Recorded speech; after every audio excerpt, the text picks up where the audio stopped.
Let's speak now to trade policy expert Mattie Duppler. What does this do for American workers who are producing the goods that tariffs are now being reduced on, Mattie?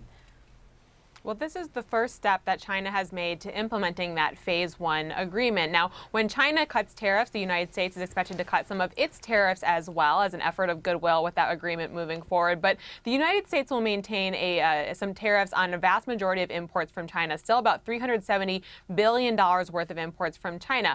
President Trump, of course, is very fond of saying that tariffs are paid by foreign countries. That is not the case. I'd like to remind viewers that tariffs are taxes paid at the border. So that means that tariffs are paid by consumers and businesses at the importing country. Now, it is interesting the timing of this announcement from China. Observers didn't know when exactly both China and the United States would start implementing portions of this phase one agreement. And we know that everything China does now is against the backdrop of the coronavirus. So there is some speculation that China may be moving forward with the phase one agreement in an effort to create some economic churn when they're otherwise seeing a lot of stress on their economy because, of course, manufacturing has to slow down to try and combat that virus. So I do think that the development now with China announcing that this tariff cut will happen next week is somewhat interesting, and it may be an attempt for China to combat some of the slowdown it may experience because of the industrial stop in production.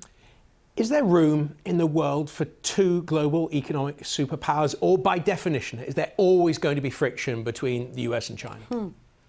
I think by definition, there will be friction between the U.S. and China, but on the net, that helps consumers in both countries. I mean, listen, the reason that we have this entire trade war with China is because the president has said that he wants to reduce the trade deficit with the world's second largest economy. Now, the trade deficit is a product of American consumers who have benefited from the low cost of goods and the low barriers to transporting those goods across the world economy. So the United States and China, consumers in both countries have certainly benefited from this competition. Now, the question is, how do those two countries continue to relate to one another when that friction is put on the global stage but by the world leaders? You know, the Chinese government has been very clear that they want to overtake the United States as the world's #1 superpower, but they have a lot of challenges in doing so. It's a centrally planned economy with a huge population that they need to feed and provide energy support for, and they simply don't have the means to do that. Now, the United States,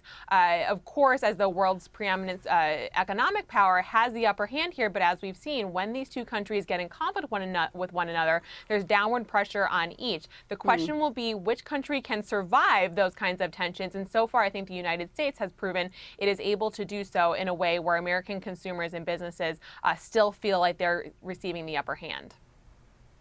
Okay, Mattie, great context there. Thank you very much for joining.